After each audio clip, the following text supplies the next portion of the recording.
In order for a man to gain his life, he must lose his life. So you've got to be willing to die to who you are now, to give birth to who you are to become. So the question you have to ask yourself is, who am I?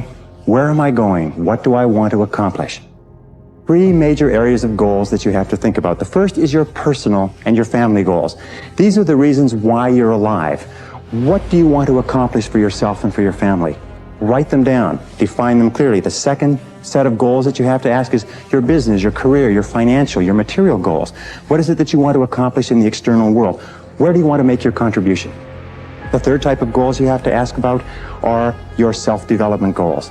And in my estimation, your ability and your willingness and your tenaciousness in developing yourself is the key to accomplishing everything else. No way you lose when you go after a dream. You don't. It always leads to something better. Always. The responsible thing to do is to listen to your heart.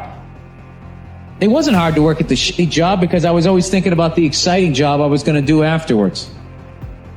And every night that I just went up on stage, and if it just went moderately okay, I couldn't believe it. Have you ever had that level of excitement doing any other job? That's what it's like when you go after a dream job. So nothing is worse than not going after it. And so many of us, we're afraid of the silence. We're afraid to be alone. We're afraid because we know the voice in our head when we're alone is one that doesn't lift us up but brings us down. And it might seem dark, and it will be cold, and you'll be lonely.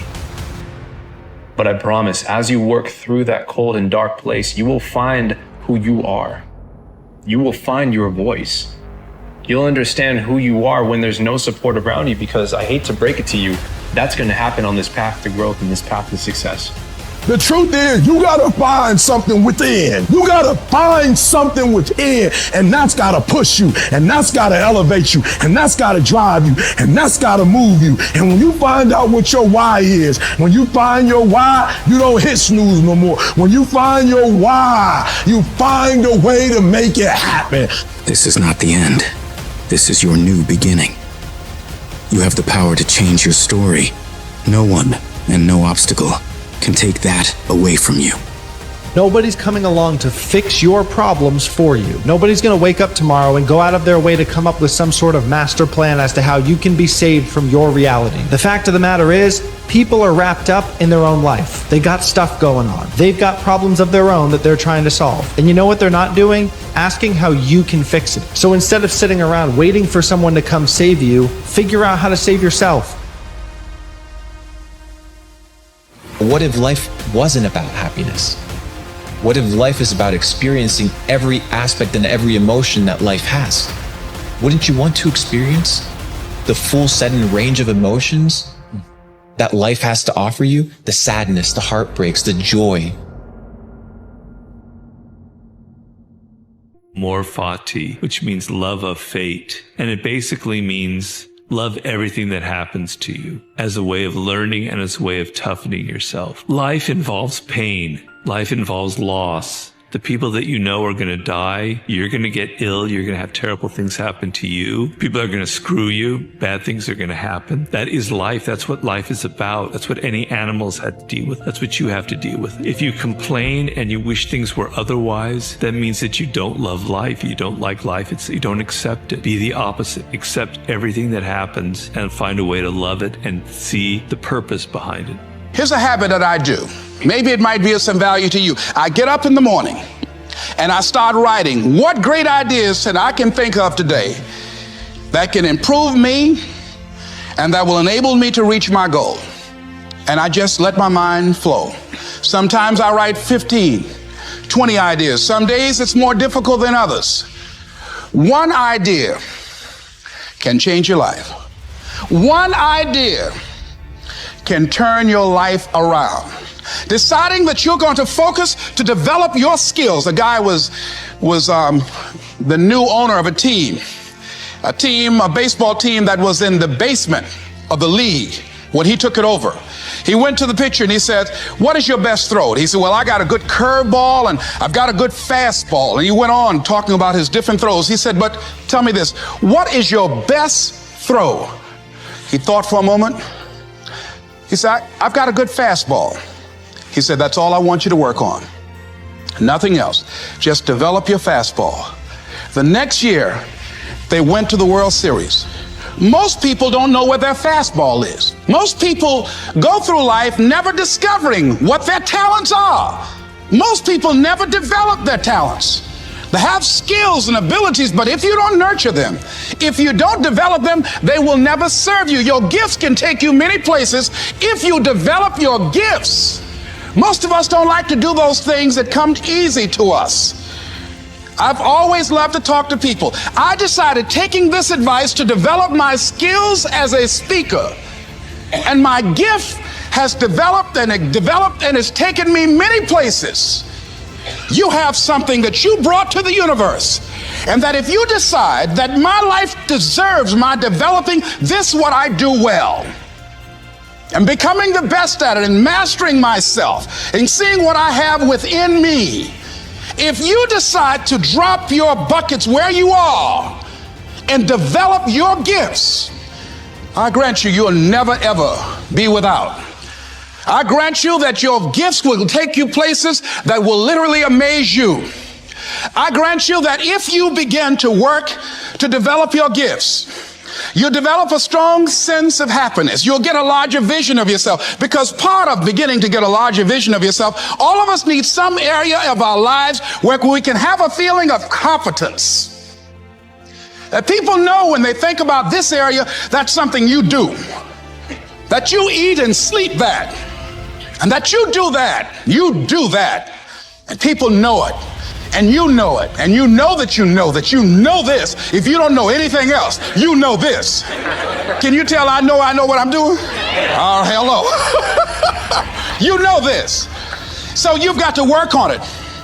When other folk are having a good time, you've got to have the strength of character to concentrate, to read, to digest information. If you decide in any particular area that you're concerned about, to make a conscious, deliberate, determined effort to read one book a month in that area, in 5 years, you'll be among the top 5% experts in the world. If you decide that area that you love, that you are going to master that particular area, in this era of accelerated change, overwhelming complexity, and tremendous competition, as you begin to develop and expand your skills and your talents and your vision of yourself, you will always be in control of your destiny. The first and most important success quality was defined as common sense. It is said that the average person has an enormous amount of common sense because he or she hasn't used any of it yet. Common sense seems to be something that a person accumulates as the result of experience over a long period of time. Common sense was defined by the participants in this survey as the ability to cut to the core of a matter, to recognize and deal with the essential elements of a problem or a situation, rather than getting sidetracked by smaller issues or symptoms. Another definition of common sense was the ability to learn from experience, and then to apply those lessons to subsequent experiences.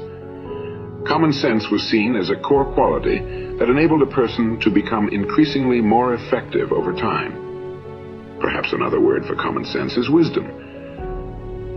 Aristotle once defined wisdom as an equal combination of experience plus reflection. He suggested that you need to, first, have the experience, and second, take an equal amount of time to think about what happened to you and what you could learn from it. You are far wiser than you know.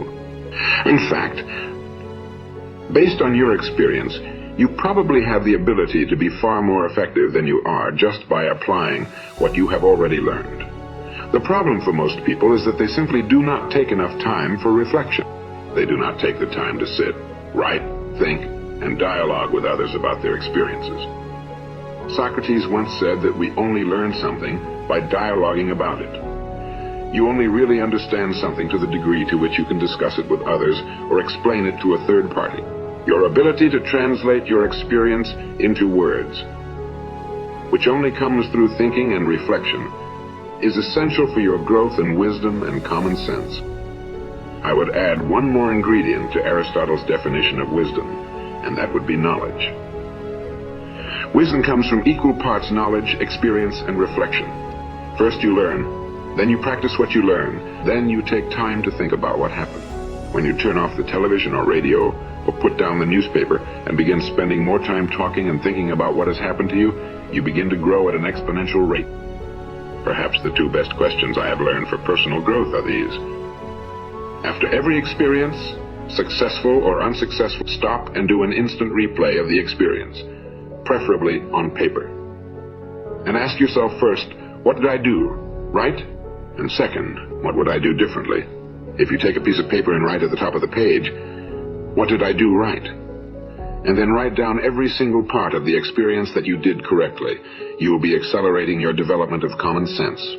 By analyzing your immediate past performance like football players do on video, you will find yourself improving at a rapid rate. The very fact that you take time to reflect will cause you to improve in the areas you pay attention to. When you ask, what would I do differently? You begin to see all kinds of possibilities for improvement. The wonderful thing about these two questions is that the answers to both are positive and constructive. And when you dwell on the positive, constructive parts of your performance, present and future, these ideas sink deeper into your subconscious mind and program you to act in a manner consistent with that information. The second quality for success and self-confidence that came out of the study was that of expertise. Most successful, happy men and women are very good at what they do, and they know they are very good at what they do. And they know they are very good. They have learned and practiced and reflected and gotten better and better until they are recognized by their peers as being among the very best in their fields. This feeling of being the best is an absolute prerequisite for deep and lasting self-confidence. The third quality identified in the study was that of self-reliance. Men and women who are respected by others tend to look primarily to themselves for the answers to their questions and for the solutions to their problems. They are highly self-responsible. They do not blame others or make excuses when things go wrong. They regard themselves as the primary creative forces in their own lives. They volunteer for tough assignments, and they are willing to take charge when something needs to be done. It is one of the strange ironies of this strange life that those who work the hardest, who subject themselves to the strictest discipline, who give up certain pleasurable things in order to achieve a goal, are the happiest. When you see 20 or 30 people line up for a distance race in some meet, don't pity them, don't feel sorry for them. Better envy them instead. Or a person who has never tested their self-discipline over a long period of time. It's hard to believe that giving up pleasure can lead to immense happiness. Living your life the hard way makes it easier. People who voluntarily expose themselves to challenges are more capable of handling unforeseen hardships. Moreover, giving up certain pleasures, such as unhealthy food and sitting all day in front of the TV, can lead to immense improvements in one's well-being. Maintaining a healthy weight and beneficial nutritional habits doesn't just lead to physical improvements, it also affects self-esteem, reduces the risk for depression, and improves your body image. Giving up on pleasurable things, such as spending money without control, can also help you avoid crushing problems in the future. Today, it might be inconvenient that you can't spend your entire salary, but tomorrow your savings can save you from bankruptcy or pay for an urgent medical intervention. Lastly, self-discipline is in itself a manifestation of your higher being and is connected with nobler strivings. A human being, reduced to its primal form, has little ability for self-control. Operating in scarcity mode and left to its own devices, your primal brain will stuff your body until you won't be able to walk. It will make you cheat on your partner with every passing stranger. It will assume that every step outside the comfort zone is a danger, and so you'll never grow. Exerting self-control is working against the dominance of your primal brain. You forego primal urges in order to reach bigger and more important goals or to cultivate values that are important to you. You can live your life in a way that is congruent with who you are as a deeply complex human being, not a mere animal with the ability to reason. This leads to experiencing a wide variety of experiences that life has to offer. Many of them are immensely more gratifying than merely satisfying the most basic human needs. Don't wait for tomorrow to do something you can do today. Have you been pondering starting on a new goal but are still procrastinating on it? Come up with the easiest, simplest, and quickest action you can take today to initiate momentum. If you want to stop eating sugar, eliminate all chocolate bars from your house or choose one day a week during which you won't eat sugar in any form. Take it from there, step by step. If you want to start exercising on a regular basis, do 3 push-ups and 3 squats now or any other super quick exercise. Tomorrow, do 1 more repetition. Find a more suitable workout once you establish the basic habit of some exercise, even if it's just a few push-ups a day. If you want to start saving money, take just $1 out of your wallet and put it in a jar. Yes, it won't change anything today, but if you add $1 for the next 3 months, you'll have saved $100 and established a habit of saving. There's no excuse to not take any of those simple actions now and finally break the chain of procrastination. Don't overthink it and don't obsess over the future. Take care of establishing a tiny habit today and take it from there.